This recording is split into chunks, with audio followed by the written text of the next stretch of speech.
Shalom jemaat Tuhan. Saya yakin kuasa Tuhan, sukacita Tuhan, damai sejahtera Tuhan ada bersama kita saat ini. Kita mau puji namanya lebih lagi. Kita mau naikkan syukur buat kebaikan Tuhan yang Tuhan sudah berikan buat kehidupan setiap kita. Amin.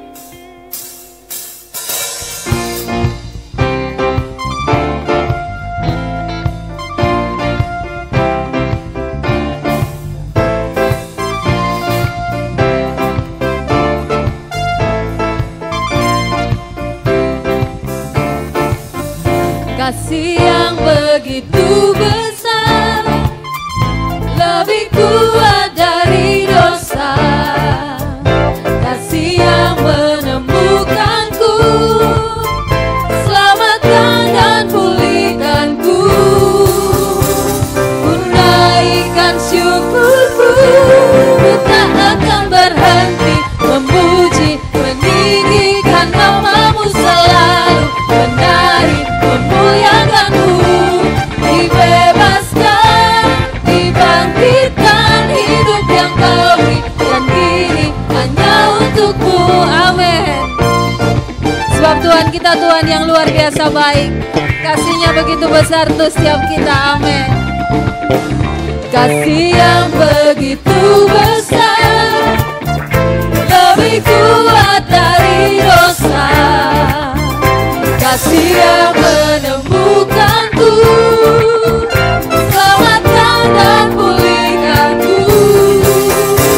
Ku naikkan syukurku, ku tak akan berhenti memuji, meninggikan nama-Mu selalu, menari, memuliakan-Mu, dibebaskan, dibangkitkan, hidup yang Kau beri, dan kini hanya takkan berhenti memuji, meninggikan nama-Mu selalu, menari, memuliakan-Mu, dibebaskan, dibangkitkan, hidup yang Kau beri, dan kini hanya untuk-Mu. Takkan berhenti memuji, meninggikan nama-Mu selalu, menari, memuliakan-Mu, sebab dibebaskan, amin, dibangkitkan, hidup yang Kau beri, dan kini hanya untuk-Mu. Hidup yang Kau beri, dan kini hanya untuk-Mu. Hidup yang Kau beri, dan kini hanya untuk-Mu. Haleluya. Kau puji Dia lebih lagi, sebab hanya di dalam nama Tuhan ada keselamatan. Amin. Hanya di dalam nama Tuhan ada kemenangan. Kita mau pujikan pujian ini sama-sama. Lebih lagi untuk Tuhan.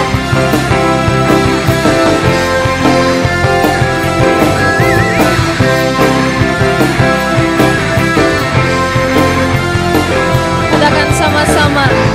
Firman terangi jalanku, perisai iman di setiap waktu, lindungiku, lindungiku dari segala, tak pernah ragu, karena Dia bersamaku, setia menjaga dengan kuasa mulia. Sama-sama katakan, amin. Namanya Yesus adalah sumber pengharapan di sepanjang hidupku. Hanya di dalam kuasa-Nya pasti tersedia kemenangan bagiku selama-lamanya. Haleluya. Sebab firman-Mu Tuhan. Katakan firman. Firman terangi jalanku,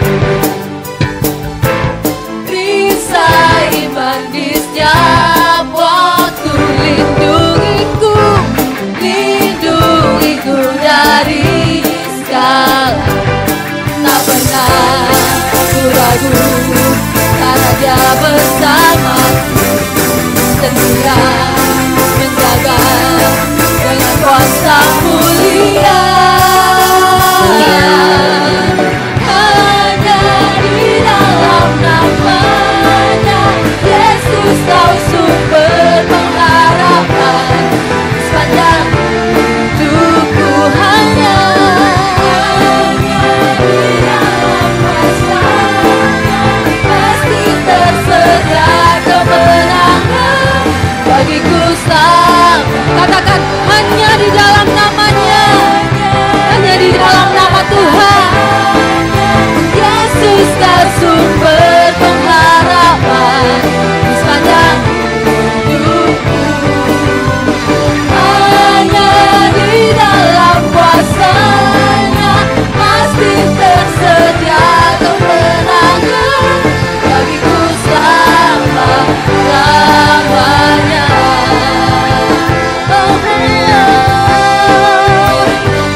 siapkan hati kita.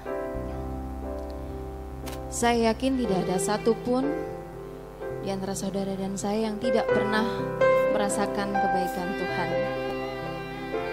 Mari kita pakai waktu ini, kita mau sama-sama merenungkan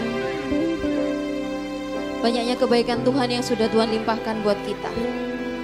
Hal-hal kecil yang sudah Tuhan lakukan untuk kebaikan hidup kita.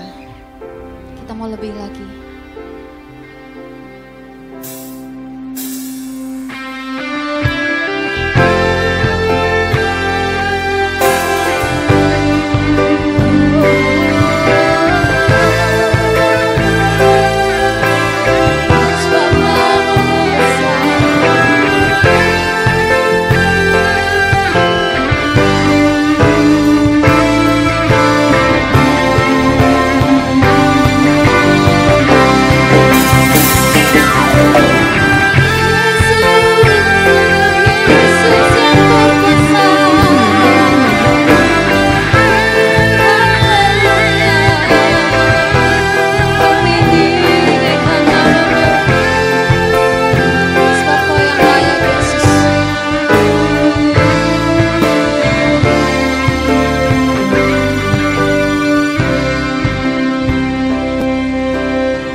Segenap hatiku menyembahmu Yesus, ku bersyukur padamu selamanya.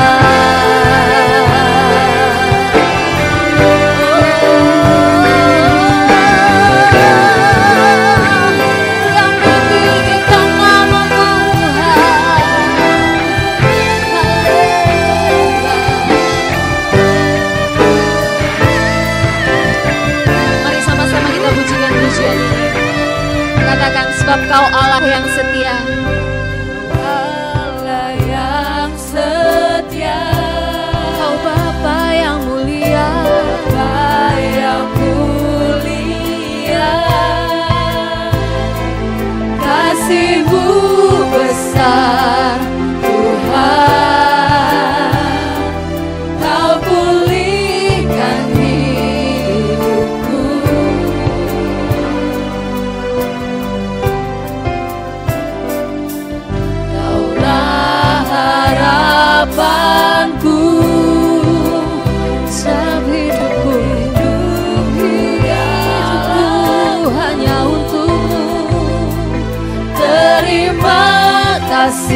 Dengan apa kan ku balas segala kebaikan-Mu buat hidup kami, Yesus. Amin. Segenap hatiku menyembah-Mu, Yesus. Ku bersyukur padamu. Dengan apa kan ku balas segala kebaikan-Mu. Segenap hatiku menyembah-Mu, Yesus. Ku bersyukur padamu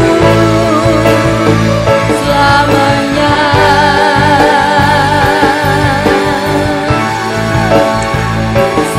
Selamanya ku mau sembah-Mu, Tuhan. Hanya nama-Mu, Tuhan. Kami tinggikan, kami muliakan nama-Mu. Terima kasih buat segala kebaikan-Mu, buat segala kemurahan-Mu. Haleluya, haleluya, haleluya.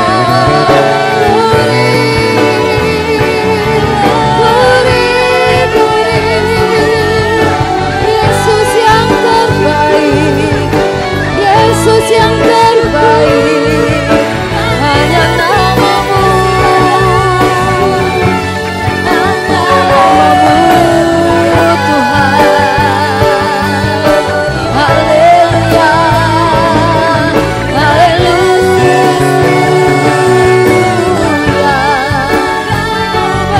Yesus, Yesus, kami tinggikan, kami muliakan,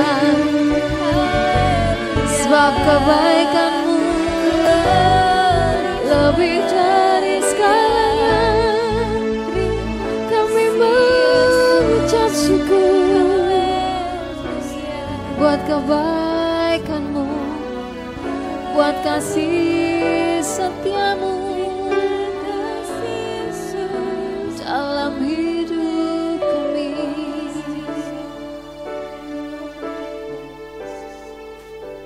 Haleluya.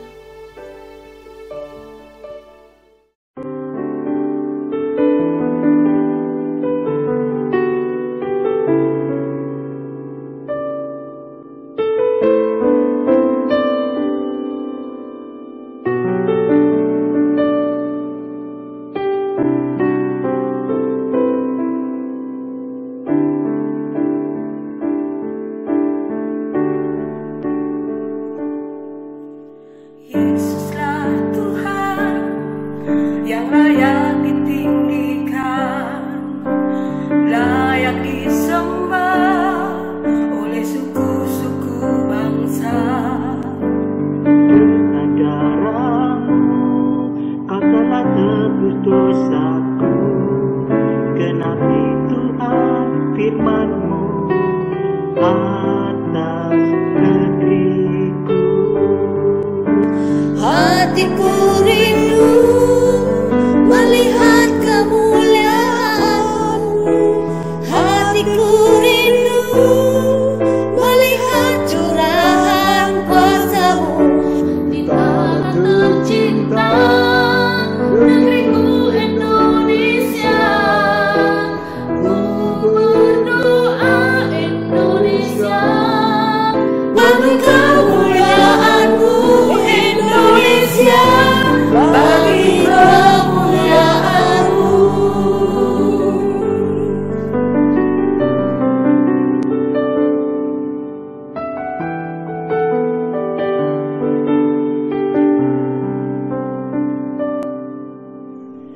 Yesuslah Tuhan yang layak ditinggikan, layak disembah oleh suku bangsa. Dengan darah-Mu Kau telah tebus dosaku. Genapi Tuhan firman-Mu atas negeriku. Hatiku rindu melihat kemuliaan-Mu. Hatiku rindu melihat curahan kuasa-Mu di tanah tercinta, negeriku Indonesia. Ku berdoa Indonesia, penuh kemuliaan-Mu Indonesia, bagi kemuliaan-Mu.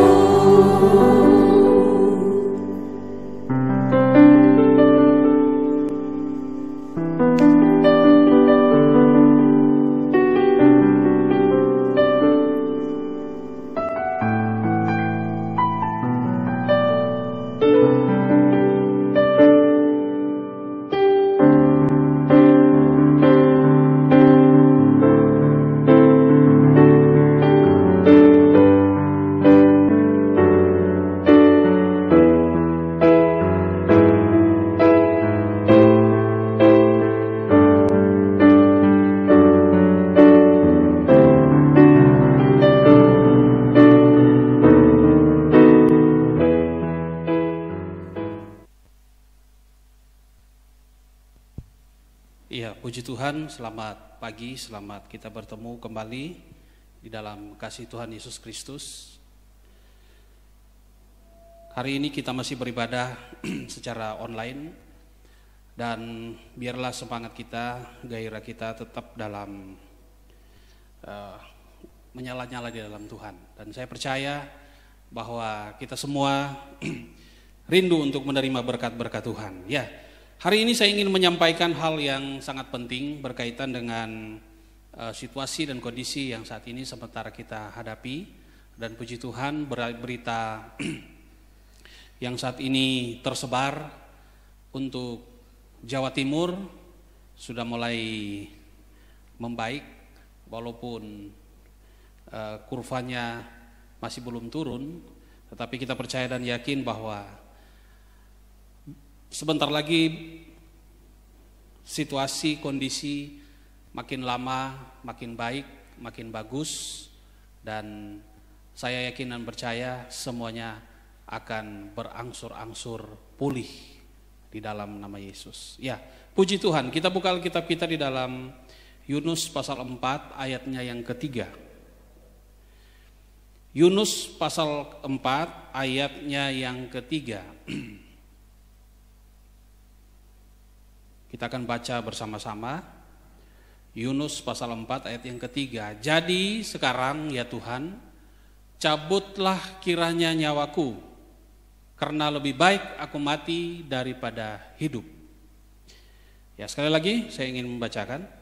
Jadi sekarang ya Tuhan, cabutlah kiranya nyawaku, karena lebih baik aku mati daripada hidup.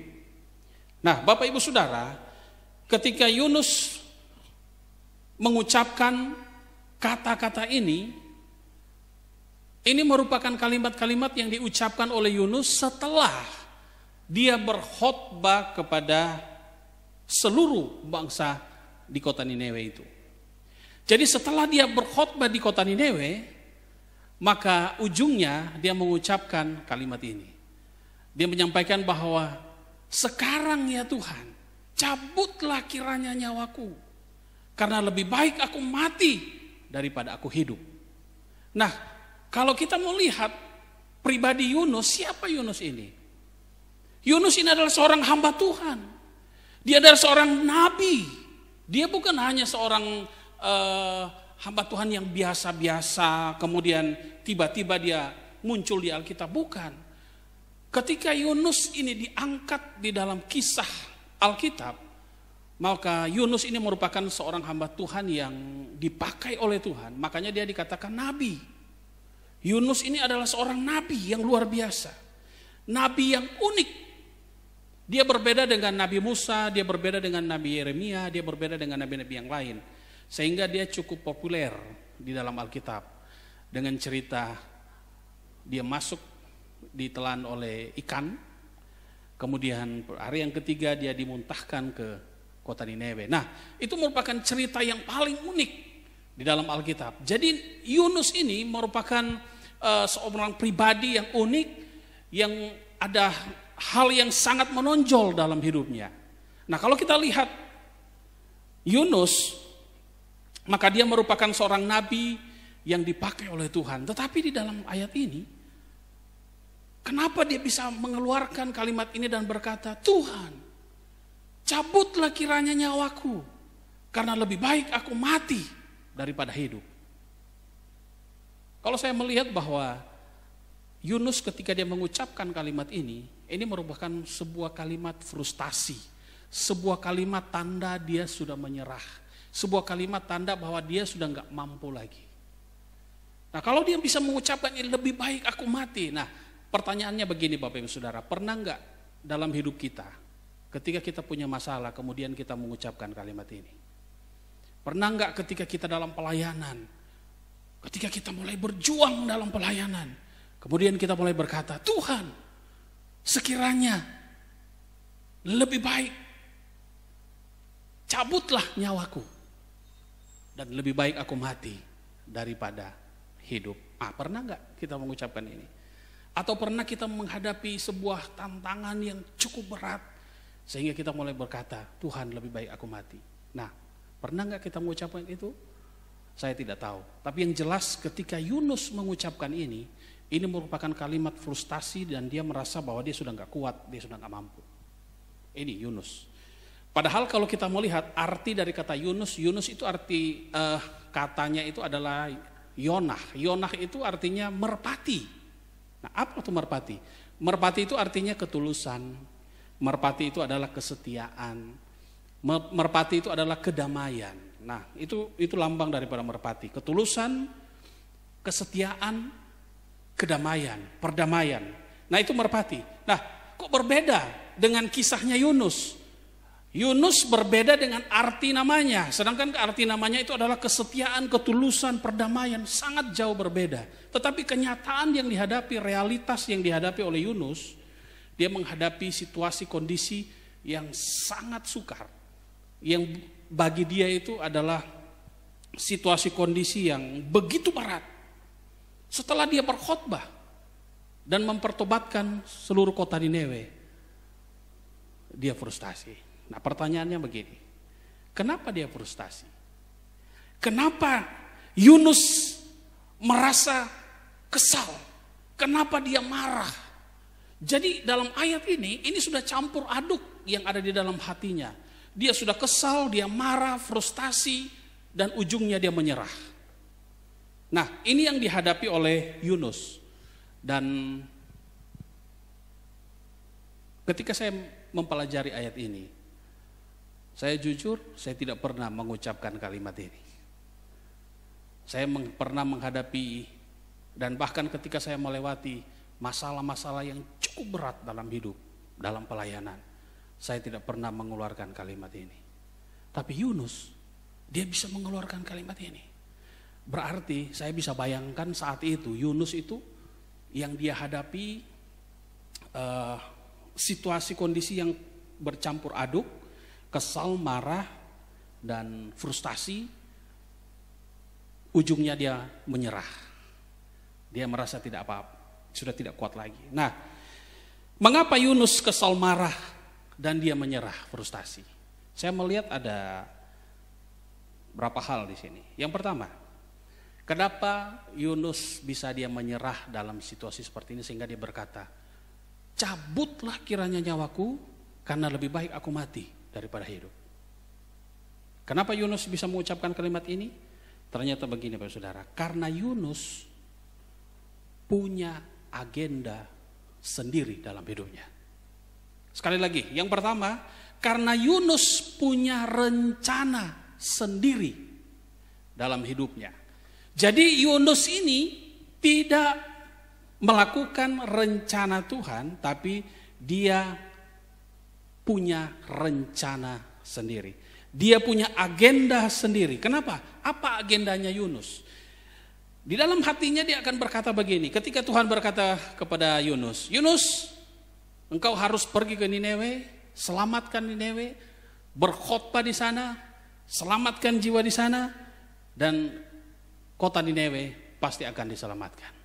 Nah, di dalam pemikirannya Yunus, bahwa Nineve ini adalah kota yang tidak mungkin bisa diselamatkan. Kenapa demikian? Memang sejarahnya Nineve itu begini Bapak Saudara. Nineve ini adalah kota yang besar, kota raksasa, kota yang cukup terkenal pada waktu itu. Dia dikenal dengan kota yang sangat besar dan tentunya dosanya juga besar. Nah, jadi saking besarnya dosanya, maka Yunus ini merasa bahwa percuma untuk menginjil di sana. Kemudian kalau kita lihat juga bahwa Nineve ini adalah kota yang dikelilingi oleh tembok-tembok yang cukup tinggi untuk pengamanan kota. Nah, setinggi tembok itu, dosa-dosa mereka itu lebih tinggi daripada tembok-tembok itu. Jadi artinya bahwa sebesar kota itu, setinggi tembok itu, dosa-dosa juga Nineve itu lebih besar, lebih tinggi dari tembok-tembok yang ada. Nah, bayangkan Bapak Saudara, berarti memang dosa daripada Nineve ini cukup besar dan cukup berat. Dan di sana di Nineve itu memang terkenal dengan orang-orang yang tidak punya belas kasihan. Mereka ketika menghukum seseorang, betul-betul mereka hukum, menyiksa orang itu sampai sangat menderita. Ketika ada orang yang mau dihukum mati, pokoknya dibuat bagaimana untuk dihukum seberat-berat apapun. Dan tidak ada hukuman mati yang lebih berat selain daripada kota Nineve. Dan kejahatan yang ada pada saat itu lebih jahat dari semua bangsa-bangsa yang ada pada waktu itu. Tidak ada yang menandingi kota Nineve. Nah, itulah yang terjadi. Sehingga Yunus merasa percuma aku melayani pelayanan di sana untuk menginjil Nineve. Percuma, mana mungkin bangsa yang kejam, bangsa yang besar, yang tidak punya belas kasihan, tidak mungkin mereka mau untuk mendengar khotbah saya. Itu yang ada di dalam hati daripada Yunus. Kemudian selain itu Yunus juga merasa bahwa selain percuma untuk menginjil di sana, dia juga jujur mungkin dia merasa takut. Kenapa? Karena dia tahu bahwa kejamnya kota Nineve begitu luar biasanya, sehingga kalau dia pergi ke sana bisa jadi dia bukan didengar khotbahnya, tetapi langsung disembelih.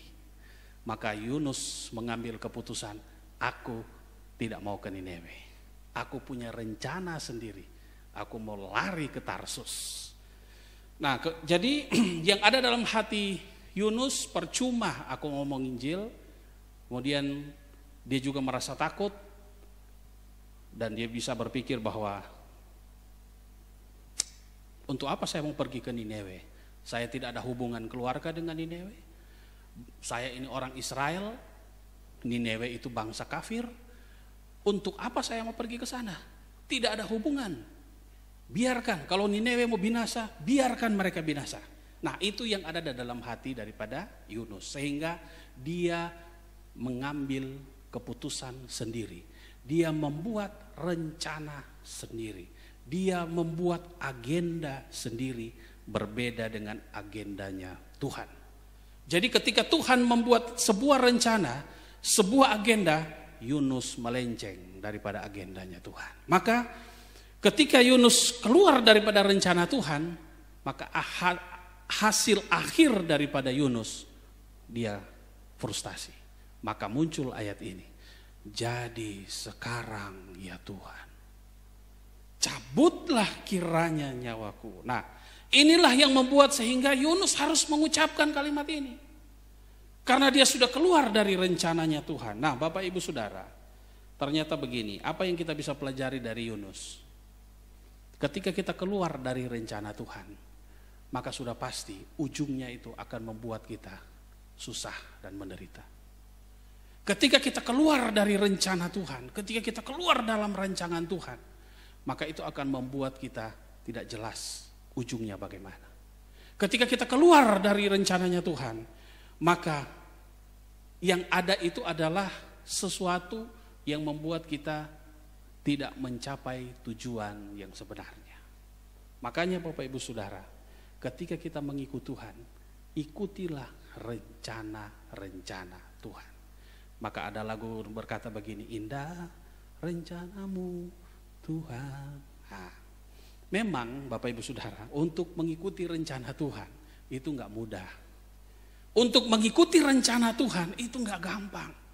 Kenapa demikian? Karena kita terbiasa dengan rencana kita. Kita selalu berpikir bahwa rencanaku ini yang benar. Karena aku ini punya pengalaman, aku ini punya kekuatan, aku ini punya rencana. Saya tahu situasi kondisi yang ada. Nah, sehingga apa? Semuanya itu dikembalikan ke kita, kembali ke pikiran kita, kembali ke kekuatan kita, kembali kepada pengalaman-pengalaman kita. Loh, menurut saya seperti ini, saya biasanya begini, saya biasanya begini. Nah, itu yang membuat sehingga pengalaman, kekuatan itu yang menguasai hidup kita. Sehingga rencana Tuhan itu gak pernah terjadi dalam hidup kita. Bukan rencana Tuhan yang terjadi, tetapi rencana kita. Kita belajar untuk mulai belajar mengikuti rencana Tuhan. Karena ketika kita mau belajar mengikuti rencana Tuhan, saya pastikan kita tidak akan pernah keluar dari jalurnya Tuhan. Maka kalimat ini tidak akan pernah keluar dalam mulut kita. Cabutlah kiranya nyawaku, lebih baik aku mati daripada hidup. Tidak. Itu tidak akan pernah keluar dari mulut kita. Kenapa? Karena perjalanan hidup kita selalu di dalam rencana Tuhan. Nah, jadi mengapa Yunus kesal, marah, dan sampai menyerah? Karena dia punya agenda tersendiri. Kemudian yang kedua, karena Yunus sudah hidup benar, namun jalannya terlalu sukar. Sekali lagi, Yunus ini hidupnya benar. Dia seorang nabi, dia seorang yang dipakai oleh Tuhan. Tapi karena jalannya terlalu sukar, jalannya terlalu sulit. Ayo, siapa di Alkitab yang perjalanan hidupnya itu sama dengan Yunus? Gak ada. Ditelan oleh ikan yang besar, dibuang dari kapal, dibuang ke laut. Wah, ini merupakan sebuah kisah perjalanan yang cukup berat. Dia seorang yang benar, dia tidak melakukan kesalahan, dia tidak melakukan dosa apa-apa. Yunus ini tidak seperti Daud, tidak seperti Musa. Musa pernah melakukan kesalahan, Daud juga apalagi. Siapa lagi tokoh di Alkitab yang melakukan kesalahan-kesalahan? Yakub. Nah, ini tokoh-tokoh yang cukup terkenal, namun mereka pernah melakukan kesalahan. Tapi Yunus, tidak ada hal yang menonjol, kesalahan yang menonjol yang membuat dia itu menjadi pendosa, tidak ada. Tetapi karena dia sudah hidup benar di hadapan Tuhan, dia seorang nabi yang dipakai oleh Tuhan, namun jalannya yang sangat sukar, begitu sulit. Jadi karena jalannya yang sangat sulit, sehingga ujungnya Yunus mengucapkan kalimat ini. Dia berkata, lebih baik aku mati daripada hidup. Karena memang perjalanan Yunus ini cukup berat, sangat berat. Nah, Bapak Ibu Saudara, perjalanan hidup kita mungkin saat ini sama seperti Yunus. Cukup berat, sangat berat. Pelayanan-pelayanan kita juga, kita sedang menghadapi pelayanan yang sangat berat. Kita sedang menghadapi situasi pekerjaan yang sangat berat. Kita sedang menghadapi situasi keluarga yang sangat berat. Atau mungkin kita sedang menghadapi situasi pribadi hidup kita yang sangat berat. Yang sampai hari ini mungkin kita merasa ragu-ragu dengan Tuhan. Apakah Tuhan menyertai aku atau tidak? Apakah Tuhan ada di sekeliling aku atau tidak? Karena hari ini ada banyak orang yang meragukan kuasa Tuhan. Ada banyak orang yang ragu kalau Tuhan itu sanggup untuk menjaga dia. Ada banyak orang yang hari-hari ini karena situasi yang terjadi, dia merasa bahwa Tuhan belum menolong dia. Tuhan tidak pernah menolong dia. Nah, berarti kita saat ini dalam situasi sama seperti Yunus. Bapak Ibu Saudara, saya mau mengingatkan kita bahwa Tuhan yang kita sembah adalah Tuhan yang hidup.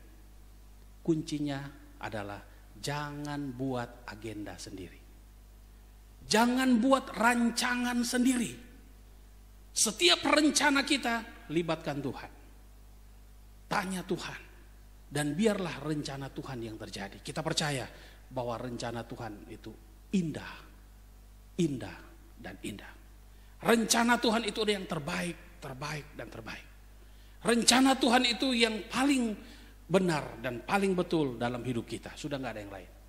Makanya kita belajar untuk setiap rencana kita, biarlah itu dipastikan adalah rencana Tuhan. Bukan rencana yang kita buat sendiri. Karena kita pengalaman, karena kita lebih pintar, kita merasa kita tahu semuanya, kemudian kita membuat rencana-rencana sendiri. Ayo kita belajar, biarlah rencana kita itu adalah rencana Tuhan. Rencana Tuhan yang terjadi dalam hidup kita. Dan kita percaya dan yakin, walaupun perjalanan hidup kita sukar, walaupun perjalanan hidup kita sangat sulit, secara manusia sangat sulit, tetapi kita percaya dan yakin, kalau Tuhan menyertai kita, Tuhan yang selalu bersama dengan kita, rencana Tuhan yang terjadi dalam hidup kita, maka perjalanan kita akan terus berjalan sampai ujungnya, yaitu kehidupan yang kekal, yang penuh dengan harapan, yaitu sebuah sukacita sorga yang akan kita terima di dalam kasih, kemurahan, kuasa Tuhan. Nah, puji Tuhan. Dan biarlah hari ini Tuhan akan menolong kita dan Tuhan akan memberkati kita. Kita akan berdoa.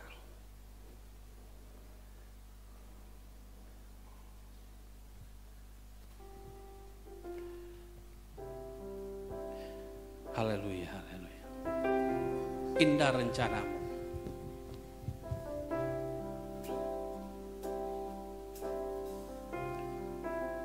Indah rencanamu Tuhan di dalam hidupku,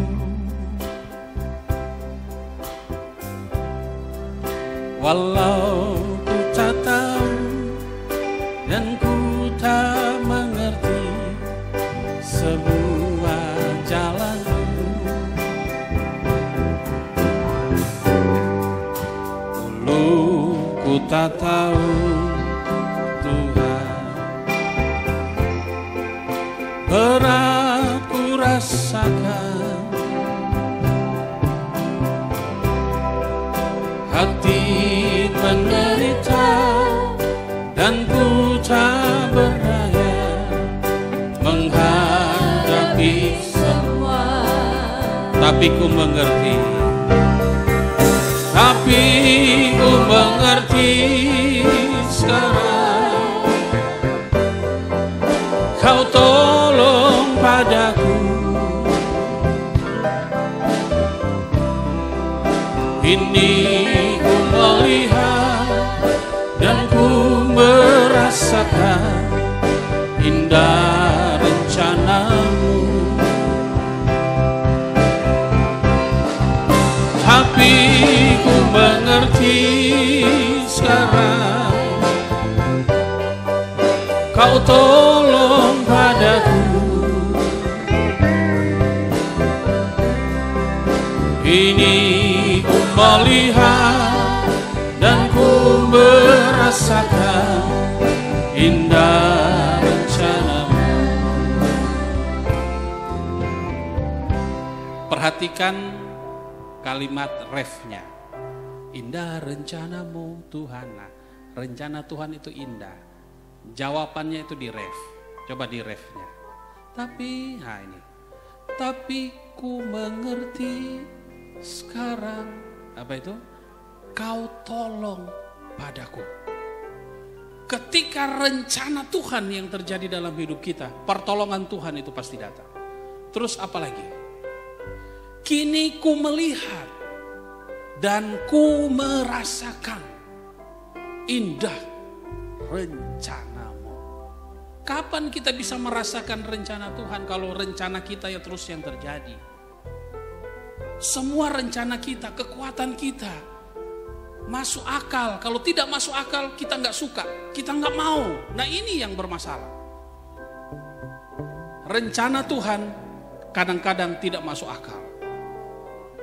Sama seperti Yunus. Yunus merasa bahwa ini nggak masuk akal. Mana bisa Niniwe itu bisa diselamatkan? Mereka bangsa yang kejam, bangsa yang tidak punya belas kasihan. Tapi akhirnya Tuhan membalikkan semuanya. Ketika kita memakai pikiran kita, ketika kita memakai kekuatan kita, pengalaman kita, maka rencana Tuhan tidak akan pernah terjadi. Kita nggak akan bisa nyanyi lagu ini.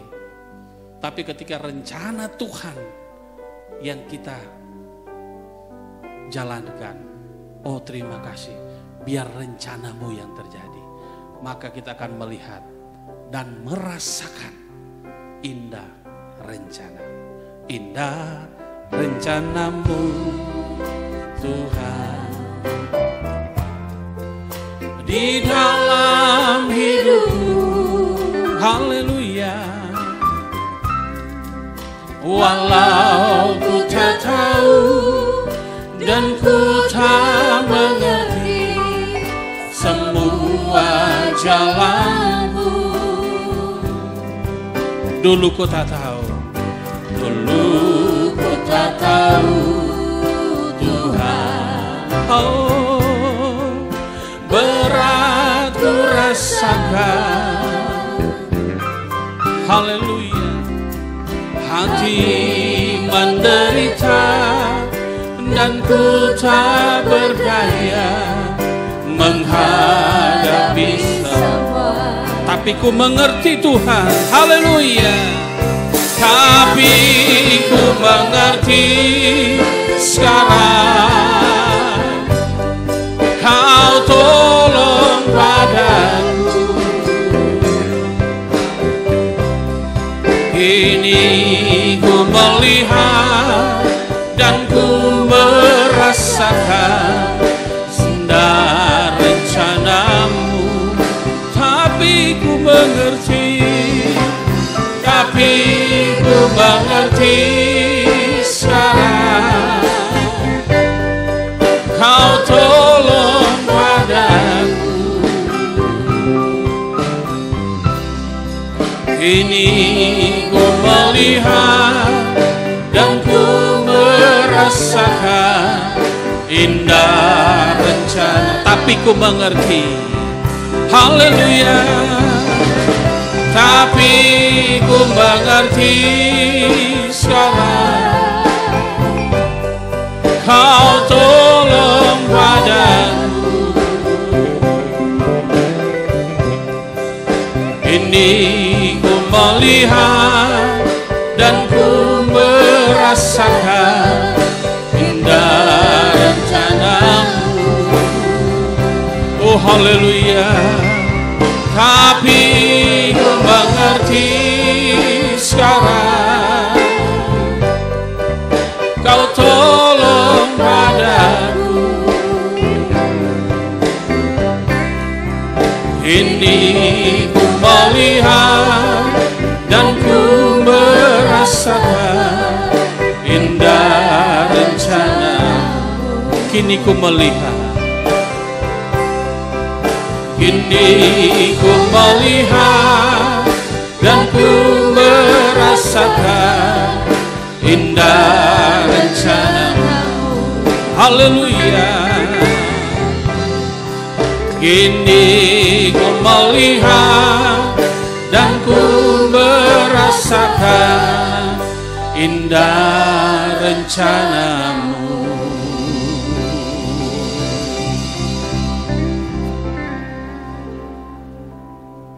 Terima kasih Tuhan buat rencanamu dalam hidup kami. Ampuni kami kalau kami kadang-kadang punya agenda sendiri. Kami punya rancangan-rancangan tersendiri dalam hidup kami. Di dalam pelayanan kami punya rancangan-rancangan sendiri. Ampuni kami Tuhan. Kami mau belajar untuk membiarkan, biarlah rencana Tuhan yang terjadi.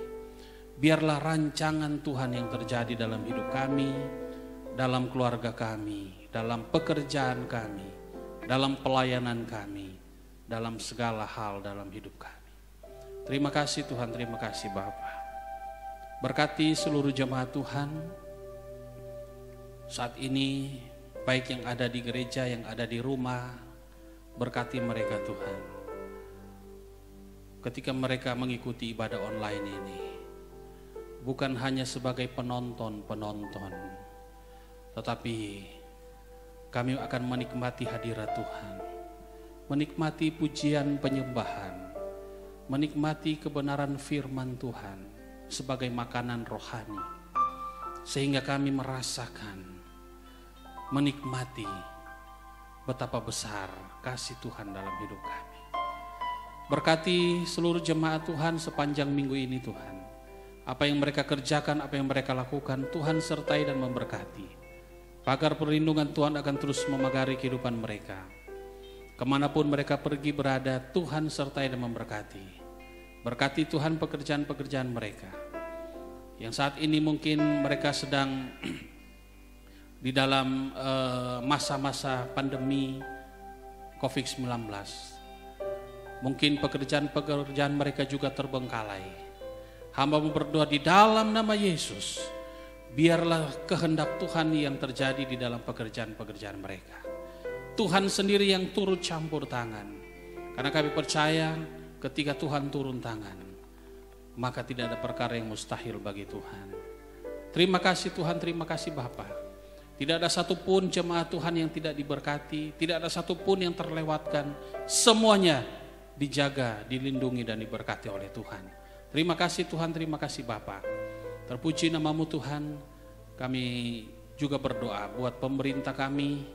Tuhan berikan hikmat, akal budi.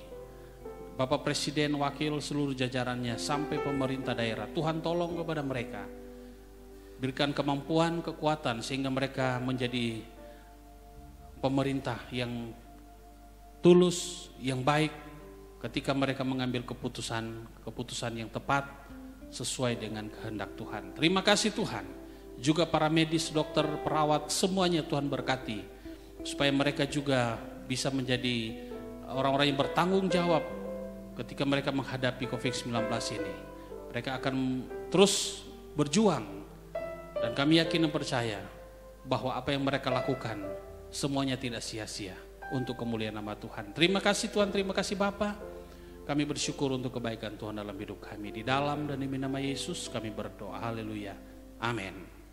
Ya Bapak Ibu Saudara, saya ingin menyampaikan beberapa hal dan berkaitan dengan mungkin dalam 1-2 minggu ini kita sudah akan kembali beribadah di tempat ini karena perkembangan daripada berita-berita informasi soal kenaikan kurva khususnya di Jawa Timur dengan warna yang masih menyolok warna merah. Beberapa daerah sudah warna hijau dan kuning. Nah untuk Jawa Timur karena masih merah, maka kami khususnya GPPS masih mengambil keputusan untuk belum buka gereja. Namun beberapa gereja di Surabaya sudah buka. Ya memang mereka mengambil dari sisi yang lain. Tapi kita juga dari sisi yang lain. Walaupun pemerintah sudah mempersilahkan semuanya sudah. Namun karena informasi yang berkembang bahwa karena zona yang ada di Surabaya masih merah, maka kita mengikuti itu. Supaya saya juga rindu supaya jemaat jangan sampai was-was merasa gimana untuk datang ke gereja. Sehingga biarlah ketika waktunya sudah bagus, baik, karena memang rapid test di Surabaya khususnya akan berakhir tanggal 20 Juni. Nah setelah tanggal 20 Juni itu baru turun. Jadi selama rapid test berlangsung memang akan naik terus. Karena itu setiap hari ada update terus update. Setiap hari ada. Nah, selesai rapid untuk massal itu berakhir tanggal 20 Juni. Nah, setelah itu baru mulai turun. Dan kita berdoa bersama supaya ketika turun kurvanya dari warna merah ke orange, dari orange kuning baru ke hijau. Nah, semuanya kita nggak usah tunggu sampai hijau, paling tidak ini sudah mulai turun. Nah, semuanya berarti aman dan terkendali. Dan untuk di gereja sini mulai besok hari Sabtu, Minggu, setiap minggu, pokoknya setiap minggu kami akan terus semprot dengan obat desinfektan khusus untuk dari lantai 1 sampai lantai 4. Setiap minggu kami akan semprot ini. Walaupun belum buka ibadah, tetap kami sudah semprot. Untuk apa? Untuk menetralisir supaya yang lewat kuman-kuman apapun bentuknya, dia lewat di atas langsung lenyap. Apapun yang ada di sini langsung hilang. Makanya setiap minggu akan kita semprot supaya aman, dia steril, dia bersih, dan kita ketika kita beribadah, kita bisa beribadah dengan nyaman. Ya, berdoa supaya semuanya bisa berjalan dengan baik. Kemudian yang kedua, kita doakan untuk proses peredam yang saat ini sebentar lagi akan dikerjakan, peredam dalam gereja. Ini kita membutuhkan dana. Kita doakan juga supaya ini bisa berjalan dengan baik ya. Mumpung ini belum ibadah, jadi kesempatan peredam kita bikin di dalam supaya lebih bagus pendengarannya, gaungnya itu tidak terlalu menggema ya. Kita doakan semuanya supaya berjalan dengan baik, dengan lancar. Yuk kita akan akhiri ibadah kita. Nanti saya akan umumkan kepada seluruh jemaat kira-kira minggu besok atau 2 minggu depan, pokoknya di antara 2 minggu ini, besok atau 2 minggu depan kita akan mulai ibadah di gereja sini ya. Tunggu informasi dari saya akan sampaikan. Ku dekatkan hatiku padamu, ku tundukkan pikiranku padamu, ku paksakan kehendakmu mengikutiku, ku relakan kau membentukku. Ku dekatkan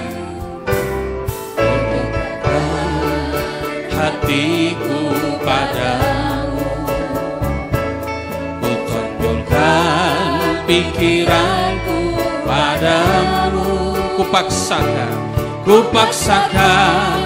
kehendakku mengikutimu, ku relakan kau membentukku, dan ku berlari kepadamu yang terbaik bagimu. Jalan di depan tak seorang pun yang tahu, hanya Yesus yang menjamin. Dan ku berlari kepadamu yang terbaik bagiku. Jalan di depan tak seorang pun yang tahu, hanya Yesus yang menjamin hidup. Hanya Yesus yang menjamin hidupku. Hanya Yesus yang menjamin hidupku.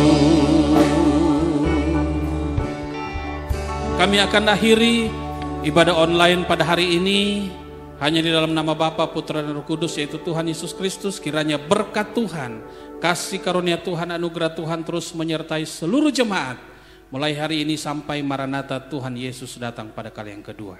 Di dalam dan demi nama Yesus kami berdoa dan mengucap syukur. Sama-sama kita katakan amin.